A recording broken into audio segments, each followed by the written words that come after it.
রমজান মাসে ইফতার মানে খেজুর, পানি আর নানা রকম সুস্বাদু খাবার। কিন্তু জানেন কি, বিশ্বের বিভিন্ন দেশে ইফতারের খাবার কতটা ভিন্ন আর কখনো কখনো বেশ অদ্ভুত।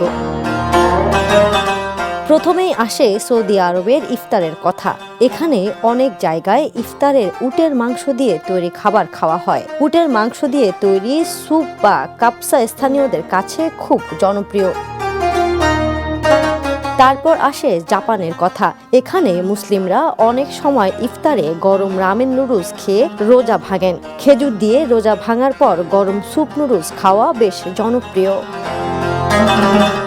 এবার চলুন মরক্কোতে। সেখানে ইফতারের অন্যতম প্রধান খাবার হলো বিখ্যাত হারিরা স্যুপ। টমেটো, ডাল, মাংস আর বিভিন্ন মশলা দিয়ে তৈরি এই স্যুপ রমজানে প্রায় প্রতিটি ঘরেই থাকে।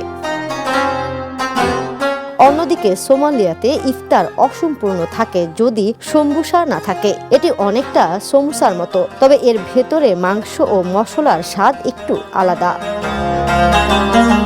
আর টোকিওতে ইফতারের পরে খুব জনপ্রিয় একটি মিষ্টি হলো কুনাফা। চিজ, সিরাপ এবং পাতলা ময়দার স্তর দিয়ে তৈরি এই মিষ্টি খাবারটি অনেকের কাছে বিশেষ আকর্ষণ। এভাবেই বিশ্বের বিভিন্ন দেশে ইফতারের খাবার ভিন্ন ভিন্ন হলেও রমজানের আনন্দ আর ঐতিহ্য সবার কাছে একই।